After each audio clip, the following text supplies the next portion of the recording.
பராசக்தியோட அடுத்த single song Ratnamala இப்போ வந்திருக்கு. ஜிவி பிரகாஷோட மியூசிக் வாய்ஸில் ஒரு மெலடி சாங்காக இது ரெடியாக்கி இருக்கு. இந்த படத்தோட ரிலீஸ்க்கு இன்னும் 50 days தான் இருக்கு. ஸோ இதுக்காக இந்த படத்தோட முக்கியமான ஸ்டார் காஸ்ட்டை வச்சு ஒரு ஸ்பெஷல் போஸ்டர் விட்டுருக்காங்க. சுதா கொங்கரா டைரக்ஷனில் சிவகார்த்திகேயன், ஸ்ரீலீலா, ரவிமோகன், அதர்வா இதில் நடிக்கிறாங்க.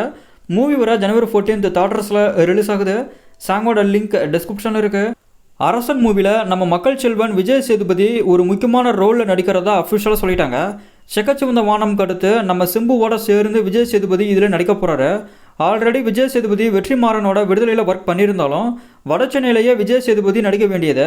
இப்போ பல வருஷம் கழிச்சு வடச்சென்னை வேர்ல்டில் உள்ள ஒரு படத்தில் விஜய் சேதுபதி நடிக்க போகிறாரு. சிம்பு, விஜய் சேதுபதி, அனிருத், வெற்றிமாறன்னு பெரிய நேம்ஸ்லாம் ஒரே படத்தில் இருக்கிறதால இந்த படத்துக்கான அந்த எக்ஸ்பெக்டேஷன்ஸ் இன்னுமே அதிகமாக இருக்கு. ஷூட் இன்னும் 2 weeks ஸ்டார்ட் ஆகிடும். கான்ட்ரவர்சி டைரக்டர் மோகன்ஜியோட அடுத்த படம் தான் திரௌபதி 2 வர January 23 இந்த படத்தை ரிலீஸ் பண்ண பிளான் போட்டிருக்கிறதா நியூஸ் வந்திருக்கு. இந்த January 23 டேட்டில் தான் நம்ம சூர்யாவோட கருப்பும் பிளான் பண்ணுறாங்க. கருப்பு January 23 ரிலீஸ் ஆகிறது ஆல்மோஸ்ட் கன்ஃபார்ம்னு சொல்கிறாங்க. ரொம்ப சீக்கிரமாகவே இதோட ரிலீஸ் டேட் அனௌன்ஸ்மெண்ட்டை நம்ம எதிர்பார்க்கலாம். அனுபம பரமேஸ்வரனோட லாக்டவுன் மூவிலிருந்து கனா சிங்கிள் சாங் வந்திருக்கு. என்ஆர் ரகுநந்தன் மியூசிக்கில், சாரதி லிரிக்ஸில் அபர்ணா ஹரிகுமார் இந்த சாங்கை பாடியிருக்காங்க.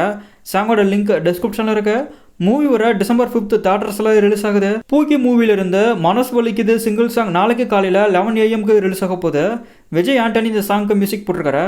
சாங் எப்படி இருக்க போகுதுன்னு வெயிட் பண்ணி பார்க்கலாம்.